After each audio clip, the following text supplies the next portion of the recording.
All right. Well, for whoever is watching, sorry for that technical moment there, guys. We were just needing to tune our live stream since this is the very first episode of the Futcast of the Harry Williams FM and What If League YouTube channels. Thank you everybody for joining. Today we wanted to discuss the Carabao Cup semi-finals, as is apparent from the thumbnail that you see on the screen. And afterwards we also want to cover a bit the transfers that happened in the last week. So, Harry, anything that you want to add before we start? Subscribe to my channel. That's all I want to say, really. But without further ado, mate, let's go on to the first topic. All right, great stuff. So here we have prepared just a screen from whoscored.com so that this can help us remember all the stuff that happened 2 days ago.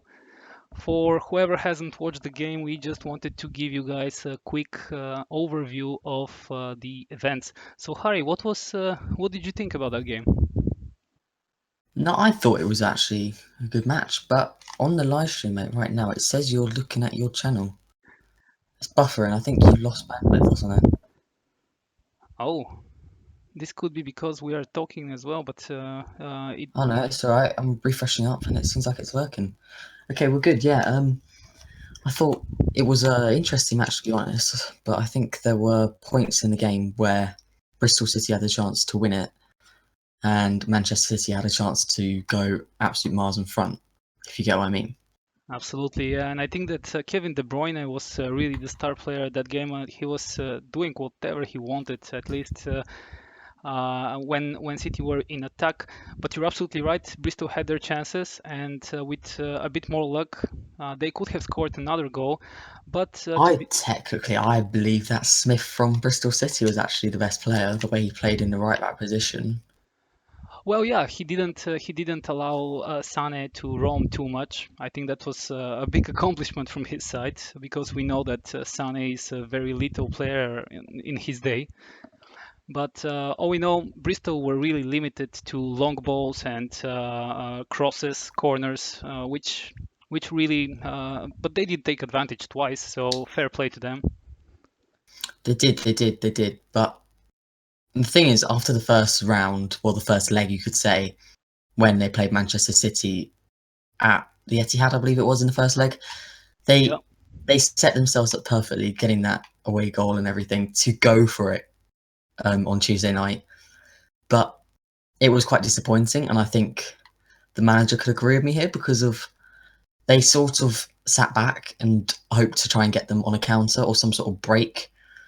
They didn't go for it, if you know what I mean. As in, yeah. they just sat back and there were chances when they could have gone up the pitch, put a few more men forward, but they just sat back and didn't go for it.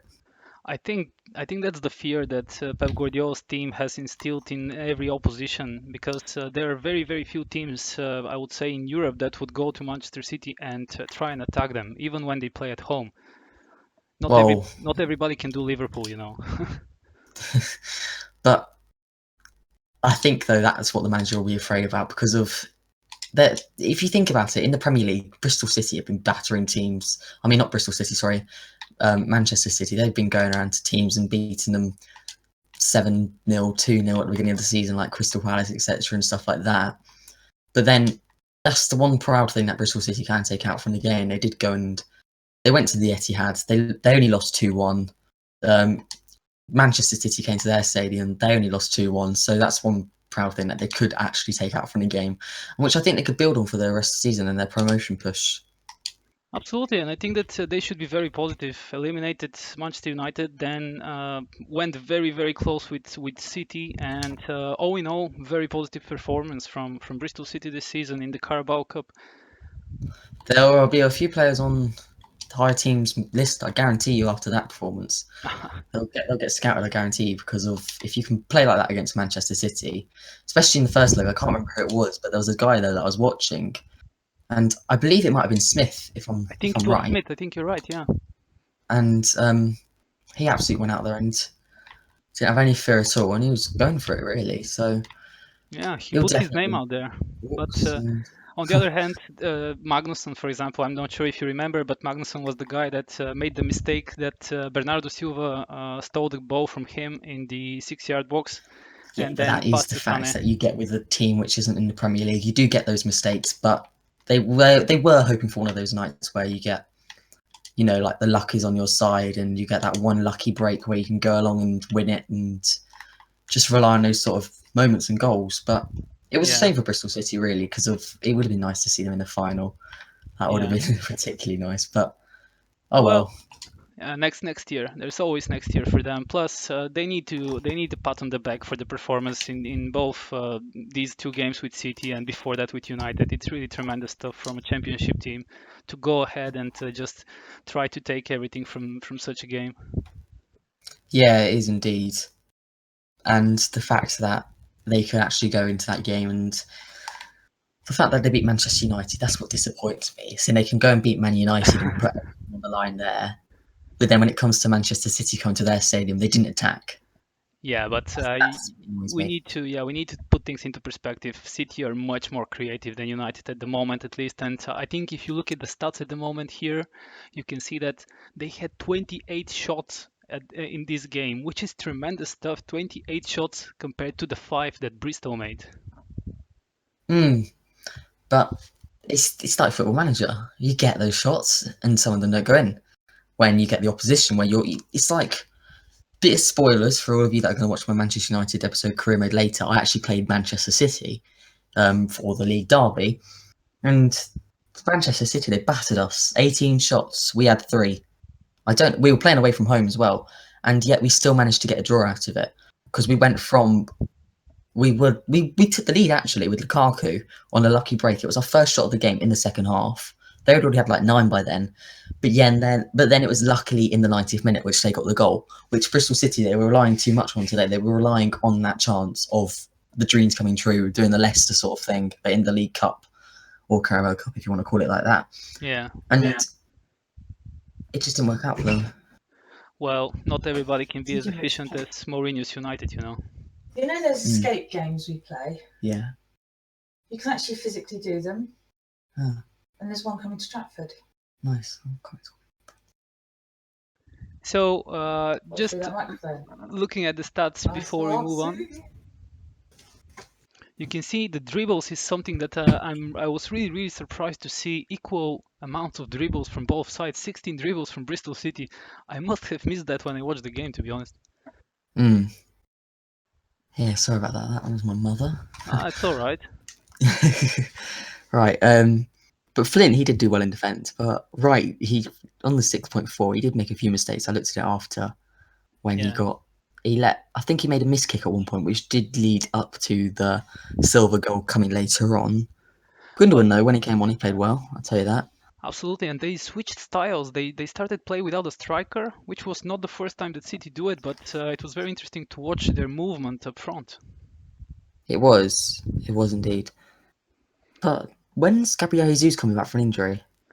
I'm not sure. It was a serious one. If I remember, it was 2 months when he got the initial injury. So let me just check, and I'll let you know. Because if they had Gabriel Jesus up front, I think he would have suited that game more.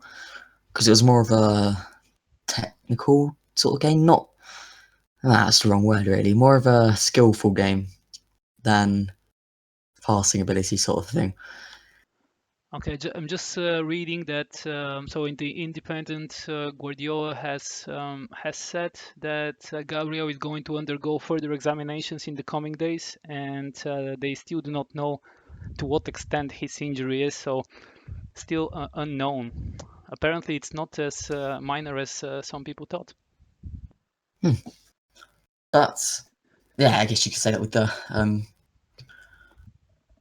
Ibrahimovic injury, because of everyone was going mad at that at first when he got injured, because he was out for however long, and then he got back as soon as he could. I think he was supposed to be out for like a year, and he got back in 5-6 months. Yeah, that was a really surprising recovery, and it was a very serious injury. I think it was the ACL, and he got back. He got back now, but after a minor setback, we still haven't seen him get into form. I don't particularly like him, though. That's the thing. I don't think he suits modern day football. Well, He's yeah, too much of a he Olivier does Giroud slow sort of down. style. Yeah, he does slow down play a bit. Too old on that wage as well. I guess he has been cut since last season, but that sort of wage is just not it's not right for a 34-year-old. No, 36-year-old. Sorry. Yeah, 36 now, I think. Yeah. And then Alexis Sanchez joining Man United. God, £550,000 a week, I believe it is. Well, it's not only the wages with Sanchez. It's first of all the fee to Arsenal. Then you have the sign-on bonus, and then you have the agent fee. It's an astronomical transfer, this one, and it's a player that only has 6 months on his contract. He had. If I'm right though, mate, I don't believe he had a signing on fee Well, because his wage was so big. yeah, some papers claim he did. Some claim he doesn't. I'm not sure, and for probably we'll never know. You know, those documents are never revealed. So Yeah, unless you're in Costa, like that Liverpool player a couple of years ago when he left his wages. yeah, But the fact that a 29-year-old can go and get that much money, it's like Carlos Tevez when he joined China. What was it, 600,000 or something like that? yeah, I think Alexis is now the second best played footballer in the world, just after And Tevez. Ronaldo demanding sort of that amount of money as well. Oh, don't They've even get me got started to on put a Ronaldo. cap on. They've got to get a cap on it soon because it's just too much. Yeah, but then they would just figure out different ways to go around it. You know, they would make just like the merchandise PSG. deals. Yeah. You know, when the Mbappe signing, you know, you can only spend what you make. That's just going to make poor clubs come poorer, rich clubs come richer. Absolutely. So it's the fair play. It's a bit of a joke, and I'm not sure if they have a way to fix it, to be honest. No. Yeah, because no matter how good UEFA and FIFA lawyers are, PSG, Real Madrid, Manchester City lawyers are much better. Yes, and you could say that. What's it called? I can't think of the words out of my head. That with Mbappe and stuff, it shouldn't have been let through, and they should have had to wait till the end of the season. Well, they were But- very cheeky with that, weren't they? They got him on loan, and then with a future fee. 162 million. Yeah. So next transfer window, they shouldn't be able to buy anyone unless they offload a couple of players at least. And I Yeah. imagine that Verratti and Cavani, and also there are a lot of talk about Lucas Moura. Yeah, he'd be a good. He's linked with what's it called? I was looking at it earlier on Sky Sports. Tottenham, wasn't it? I believe. Oh yeah, I've heard about that one, but I'm not sure if they can afford him because Tottenham have a wage cap, and Lucas Moura I think is already getting more than what they could afford. Yeah, but at the same time, if you look at it, you got Harry Kane in the squad and stuff, and they're not going to be able to keep hold of him unless they're getting the players in. That's their Yeah, main issue. They got that's true. In my opinion, they got the world's best striker. Well, yeah, at least in current form, I think he's better than Suarez, hands down. And Lewandowski is not the same player this year. No, not just current form. I'd say the last 3 years since he jumped onto the scene, because of, you could say Suarez's first season at Barcelona was good. Yeah, it was. It's like Bale, his first season at Real Madrid, it was good. And also Lewandowski, he's been battering it in the Bundesliga the last couple of years. But you look at the Bundesliga, and if you look at some of the players, it's a one horse race there. It's not a league you want to play in, because even when let's say Iron Robin, he didn't play well at Chelsea. He won stuff, but he didn't play well. And then as soon as he got to Bundesliga, he got back into the national side. He got into whatever you want to say. But now he's at Bayern Munich. Yeah, he got back into everything, and you could argue it because of Marco Reus. Jurgen Klopp potentially bring him to the Premier League, but then he didn't, because he said that he wouldn't be built out to play in the Premier League because it's not that sort of league. And it's more of a... Yeah, the Premier League, I think, is it's more of a wet blanket league. It's more, if you put it into leagues, if let's say you have the Championship, you have the Premier League, and you have the Champions League within Bundesliga, La Liga, and Premier League, you'd have the Bundesliga as the Championship, you'd have the Premier League as the Premier League, and you'd have La Liga as the Champions League. Yeah, I think that even the Championship is more competitive and physical than most of the top leagues around Europe. I think it's one of the most competitive and physical leagues in the world, actually. I'd actually go with League 2, you know, because trust me, some of the things they do in League 2, it is not nice. Yeah, they're still in the 80s in terms of rules, I think. Those guys. But I'd rather be in the 80s of rules right now and all of this VAR, because if you think about it, this is a completely different topic now compared to the Bristol City Manchester City game. But you did get some VAR calls in the match actually. But if you think about it, it's like when I don't know who it was that was breaking the line. I think it was their tall guy, the black guy for Bristol City, when he went through and there was a great chance and the official just called it off, and it was one of those chances where in the future they could have looked back to see if it was a chance, if he was offside. But it's more the fact that with players, they might go and score. Yeah, they might go and do that. But when it comes to VAR, if they go and do that, get that goal, they're not going to have that feeling of that sensation when they do score a goal. Because trust me, in the Sunday League and stuff, when I play, when I get a goal, I do love it and I do enjoy the most. It's one of the best feelings, if you know what I mean. Yeah. And at that level, it must be absolutely amazing for them because they're scoring in front of thousands of fans, wherever you play. Because even if you're in the non-leagues, you look at Dr. Mendy, you're still getting 1,500 people at Thames. I know it's a completely different series sort of thing, it's Football Manager, whatever. But yeah, if you think about it, and the VAR, what they could do, it could end up, the ref could end up pausing the game and not going back to the thing, and the players aren't going to be able to celebrate because they're not going to know if the goal's going to stand. And it's going to bring the whole joy of the match flowing. It's going to slow things down. Matches could take anywhere up to 15, 20 minutes longer. It's just, yeah, I don't know. I'm mixed opinions about VAR because if you look about it, if you go to a World Cup final and you see Maradona, you want VAR on that sort of match when he went and handballed it into the net, or Thierry Henry in the same sort of situation. Yeah, in the playoff with Ireland, yeah. You just don't want. You don't want it to slow down. If you want to, you want them to be all going over certain bits really fast. As soon as there's a chance, they get onto it and they get close to it. Or like a ball tracker. It's just, or like players, they have like some sort of thing. This is just completely alien tech, but they have some sort of thing where if it touches anywhere underneath this certain part of their arm, it gets beeped up and then play gets stopped. Yeah, But well, I think it's gonna get better in time. I think they need to be they need to get used to it first because, as you said, it's very new and referees have still not adapted.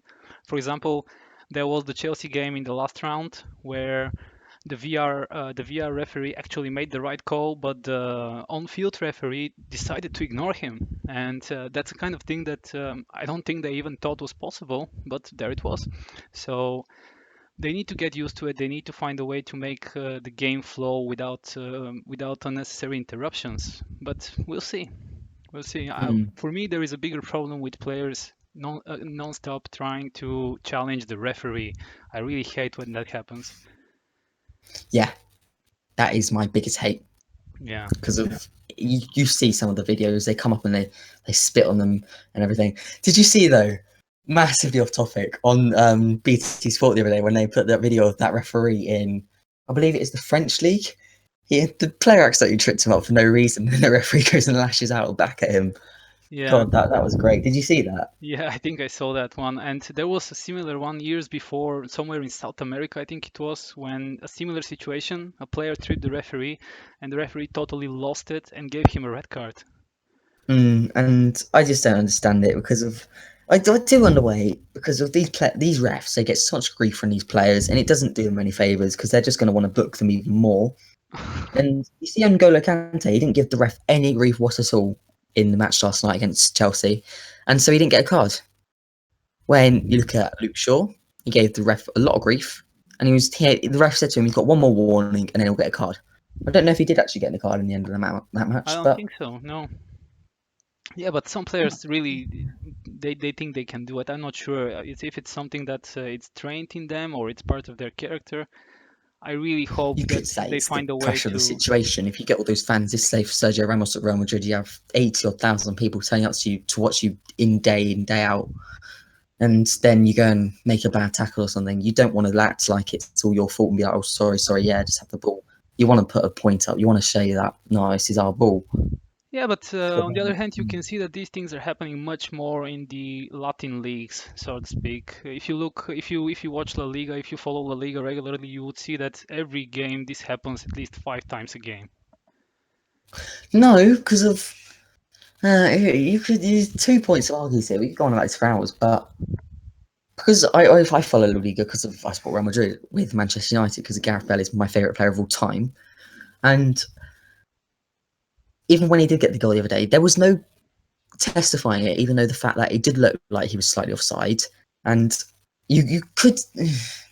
It's hard to get into this, but you could say that there are some benefits, there are some cons. But overall, a person's a person. He's going to make his own mind up. And if he wants to go and shout at the ref, then just let him. Because he's on live TV. Yeah, but the ref should be able to punish him then. Go burn about. He's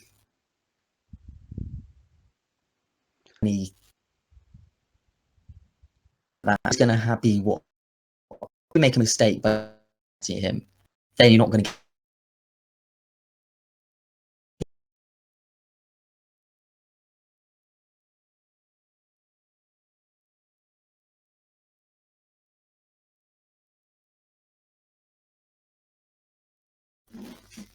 Yo, Can you hear me?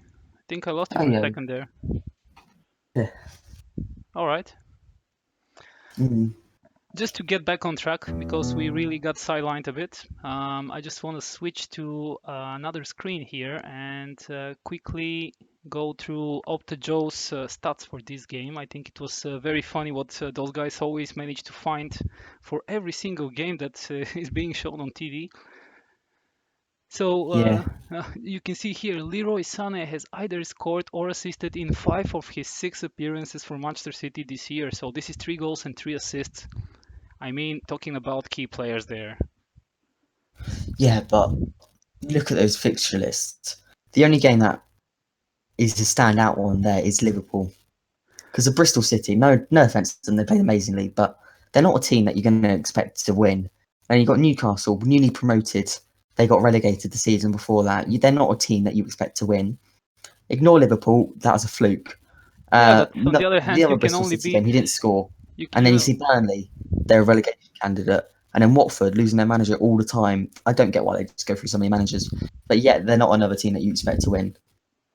But on the other hand, you can only beat what's in front of you, you know. And for Manchester United, for If you example, can get- that's the main problem.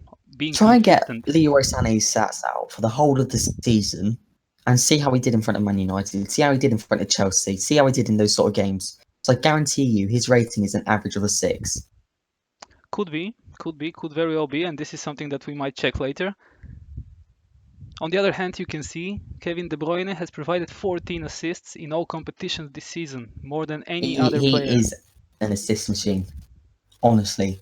And some of the interviews I watched with him and the fact that he says he prefers to assist more than score. Now that is playing for the team. And to be honest, I can't not agree with him because I prefer to assist anyway. That's a midfielder naturally. But if you think about it though, if you don't have that passing ability or that eye for the pass, then it shows you're not a top player. And with Kevin De Bruyne, when he was at Chelsea and stuff, he didn't perform. Lukaku, when he was at Chelsea and stuff, he didn't perform. So for the fact that these two players to go out there and do what they've done, like Lukaku at Everton, not so much at Man United and stuff, but De Bruyne, especially at Manchester City, to go from Wolfsburg and build his confidence back up to the big club, like Lukaku's done from Everton to Man United, to go out there and do that and then get those goals and the assists each game, in game out, and the chances that you could say that Dele Alli is on his level, De Bruyne, but he's not shown it this season, or you could say he's not. It's two-way conversation there. For me, De Bruyne is a class above, to be honest. I think Dele Alli... I would put him in the same league as Neymar right now. Oh yeah, with Neymar true, but Dele Alli this season has lost a bit of his touch that he showed last year. He was very little, he was assisting, scoring, he was all over the place. This year, not so much. Football's football. You go through some breaks of form, you go through none. He's had 2 years at his best, and now he has to realise what it's like because of not non-league, the championship and stuff where he was with MK Dons. Yeah, he was even in League One, I think. Yeah, he wasn't in the limelight every single week out. It was only on those top games. So for him to be on the cameras every single weekend, even if it's just a highlight show, he's still got to perform. And I think recently in his last couple of days, he's had some words too and stuff, and he has brought the performances back. But it's still a bit disappointing, really. Yeah, he was quite impressive over the festive period, and I think he has started the new year well. But De Bruyne is delivering 3 years in a row, and he's really the engine of that team. I mean, Yeah, but some so of didn't some of Dele his Alli. assists are just 2 beauties, you seasons know. in a row for him. True, What's the true. point next season? Okay, let's see. Third stat there. 550, Marlon Pack's header ended Bristol City run of 550 minutes without scoring a goal from open play. Well, this only comes to say that they really rely on that ball situations, corners, free kicks, that kind of stuff. And you could tell if you watch the game, you could tell because they were really relying on headers. Mm. On the other hand, there is no shame in that too. You know, there is no right way of playing football. So No, there isn't a right way to play football. There's one way, and to me, a lot of people will disagree with me with this and saying if I could say this on anywhere, if I had 100,000 people, 50,000 people would say yes, 50,000 people would say no. It's any way you want to say it. But with football, if you don't attack, it's not football. That's what I say. Because football, what you want to see is goals. What you want to see is a good match. You want to see game going from one end to the other. You want to see constant chances. And if you have teams, this is what I don't like about football a lot, and this is what I didn't like about the Bristol City game. What the players did, they sat back and they waited for that one slight chance, and it didn't come to them. And I give Manchester City all the props for what they did and the way they took it in the match and how they ended up winning it. Because if you don't attack, you're not going to score, and everyone knows that. So that's football for you. yeah, absolutely. I'm just looking for a tweet from Joey Barton, which really impressed me. It was Oh something that God, not him! no, I I don't can't like him. stand him. I don't like him, but check this out here. So there are two polls. First poll says, would you rather park the bus and draw 0-0 or attack and lose 4-3? And you see 59% say that they prefer beautiful football even if they lost. All right? That's why it's a 50-50 vote, if you know what I mean. That's fine. Yeah, that's fine. I agree with that. But then on the other hand, what would you rather have when you're away from home? 1 point or no points? Which is basically the same question. And guess what? 79% of people say 1 point, which is fair, but it just shows that depending on the situation, people Football's react not the game it differently. used to be. And I can tell you that now with the money as well and everything. But the fact that players and stuff, they're not going to go out there and sit back. They are going to go out there and sit back nowadays. They're not going to go out there and push for that point that could gain them the promotion. They're going to go out there and sit back and Yeah, do whatever they can to try and get some sort of advantage out of it. Which, to be fair, Manchester City, they haven't done this season. They've gone out there and they've attacked every single game, and that's why they've won. a lot of money on the line. Yeah, you're right. And Liverpool, on the other hand, they've bossed it in that style. They've not sat back at all. They've just gone for it, and it's worked for them, hasn't it? I'm not sure even if they can sit back. You know, when I look at them, when they have to defend, they panic immediately. On the other hand, when they attack, they're such a menace. I am really surprised. I was really surprised when they were held by Man United, because Yeah. City, for example, were a much bigger threat, but then the Liverpool City game played out very interestingly. Yeah, you could say that. But on the other hand, as well, you got in the Manchester United Liverpool game, you got, if you look at the squad budget and you look at the amount of money Man United have to spend, Liverpool don't have that privilege. And when you come up against Manchester United, you just want to try what you can. And to be fair, as a Man United fan, though, I would say Liverpool played a lot better in that game and they should have won it. But also, you just don't know when you're going to pull a rabbit out of the hat. And the way that Liverpool did play is good, but then the defensive style was not. So Yeah. They have to work on that part, and I'm sure that Klopp knows it. I'm just not sure if he knows if he has any tools at his disposal to fix it. yeah, Anyway, but you could also say that with Liverpool, sorry, you can say that Manchester United, what the budget they get each season, it's stupid. They get you had Pogba coming for 100 million, you had Zlatan coming in for 30 million after 2 years of all the wages he's going to cost. You got the squad wage at the same time. You got who else came in that season? Oh yeah, Mkhitaryan for 40 million. What did Liverpool send? 60 million, wasn't it, that season? They spent the same amount as Mkhitaryan's going to cost. yeah. So it's what you say though: the rich get richer and the poor get poorer. Yeah, different classes of financial power, I guess. But And the way that the clubs are spending at the moment with Alexis, Sanchez and everything, and it's not even hit a Manchester United budget at all. You can show what the Manchester clubs have over the other clubs at the moment and stuff. Absolutely, and I think I saw an article which stated that Manchester United could have kept both Schweinsteiger and Rooney, and they would still have a reasonable wage budget.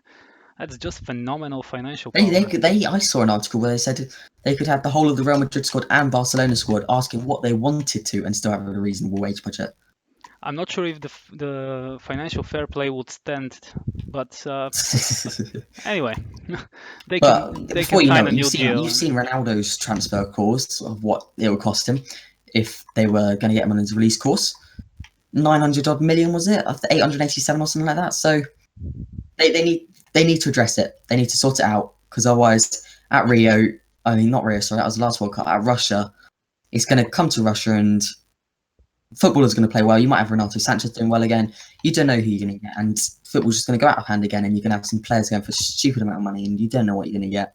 I'm absolutely sure, and that's why I thought that Liverpool's transfer of Naby Keita ahead of time was a very, very good deal. I think that was a very smart move of them, because if he had a nice season this year, in the Bundesliga.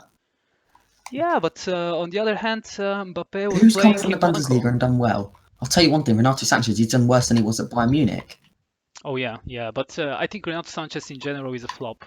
I think that he was just a very big hit at Benfica and in Portugal, but other than that, you saw that in Bayern he couldn't get into the starting lineup, and now at Swansea he's just out of his league and out of his depth. Yeah, he is, and I can't argue with that. He should have stayed at where was he before? In Benfica. Yeah, Benfica. He should have stayed at Benfica and developed until he was 20 or so, and then gone for the move. But yeah, he's a very young player still, but he did it for the money. Well, it's a different. This is something that's happening with the stream, so I'll check on the other side. Let me see. Oh, we are okay. I think it's still live, so we can continue. So I was just saying, what do you think about Ross Barkley's transfer to Chelsea?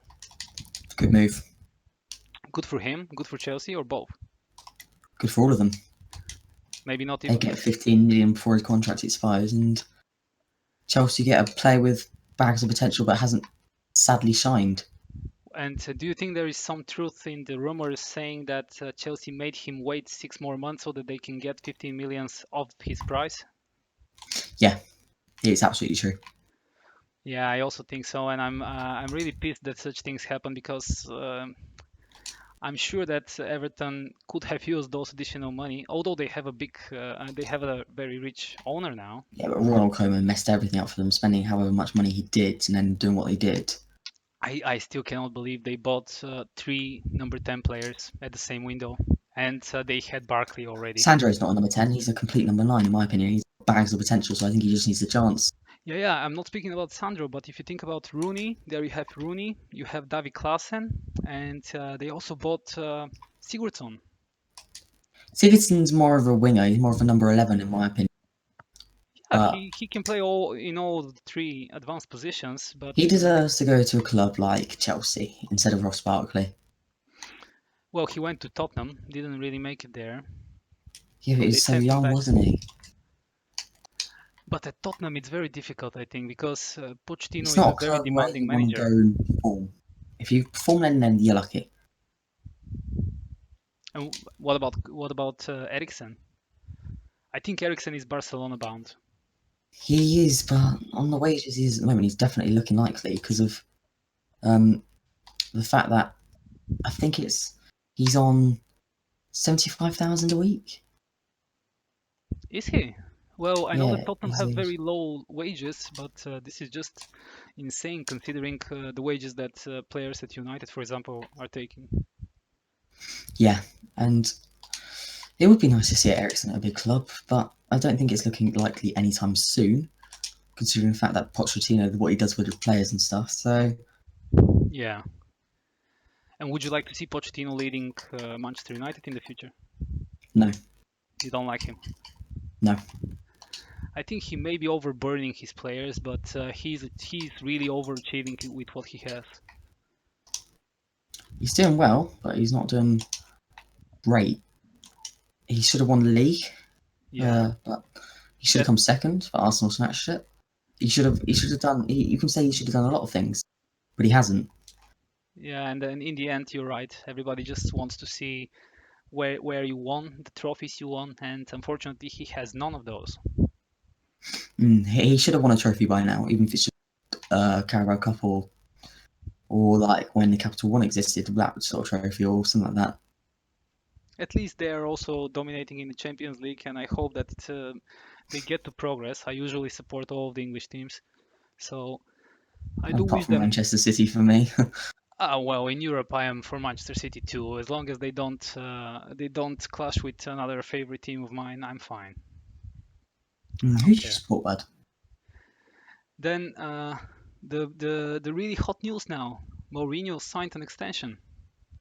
So this is good Yeah, news for all Man United fans, at least the ones that want him to stay, and if at least they want some continuity, because if they decide to part with him, that would mean that there would be a fifth manager in the last 5 years, which is yeah.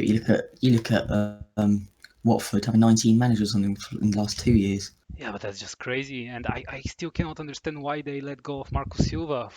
For me, Marco Silva is one of the top It was potential more managers. because he's a manager who's coming off of a slight bit of bad form. He's in the top half of the table at the moment with Watford, and anyone that they will bring in is not going to be as good as Marco Silva, and it's just a poor bit of play. Yeah. And they brought Raul Gracia, who, to be honest, I don't really have any opinion of him. But Raul Garcia, I do know him. is he any good? He's mixed opinions again. I don't really ever say I've not seen him play that much, but I've seen him play the game, and he's done right when I've seen him play. But otherwise, he's just a bit of an on and off again, if you know what I mean. Yeah. Well, we'll see what happens with them, I guess. So Mourinho now with his new extension and Alexis Sanchez on his astronomical wages. United will be very interesting to follow in the next few months to see how they finish the season. I think that if Mourinho does not manage to get second place and Chelsea go above the Red Devils, it would not be a good season in any case. No, I think if Mourinho doesn't get into stay in the top four, but you can argue with the exception of Manchester City having the season that they're having. If you look at it though, Manchester United would be having a good season. They would be top of the table. They would have 3 more points, most likely, beating Manchester City probably. And they would be in control. There would be a couple of points above the rest. So, Well, yeah, for me, being behind Manchester City in their it's an current anomaly. That's season, all I can say. It's not going to be the same next season, and Guardiola knows it. absolutely. I don't think that he would never be able to repeat that feat because the form they demonstrated in the beginning of this season was just phenomenal. It was just insane. Have they lost a game yet? Yeah, they lost to Liverpool, didn't they? Yeah, they lost to Liverpool and I think they have 3 draws. But they But did that's it. start drawing against Everton. Everyone got a bit nervous and wondered what Guardiola's new style of people that he brought in. I think selling Kolarov was a bad idea, but the rest of the good. Yeah, Good moves. I think he also regrets that move because at a certain point his fullbacks appear to be his most important players. But then if you look at it, they're more suited to the old style of play in football. But the highly lit move is Edin Dzeko to Manchester City. To Chelsea, Chelsea, you sorry, mean? yeah, Chelsea. So that'd be interesting because then Well, you'd end up playing the club that he used to play with. I to be honest, I like Dzeko. I think he's a very, very capable striker, and it was very surprising for me, at least, to see that Chelsea were interested in tall target man. I think he was the worst bit of business Manchester City have done in years, and I think also Javier Hernandez was the worst bit of business Manchester United have done in years. You mean selling them? Star players losing. I think West Ham have done well to get him, but I think he deserves a lot more playtime. Yeah, Chicharito, but I'm not sure because for actually he's a poacher. He should be good on the counter for West Ham. We'll see how Moyes does with him, but they did not get on very well when Moyes was at Old Trafford. I would say Chicharito is more of a target man in a way, even though he's not got the power. He's the target man who would play an attacking style of role. Because if you put Andy Carroll next to him, who can win the headers down to him, and then have Chicharito scoring up front, then you've got a good squad.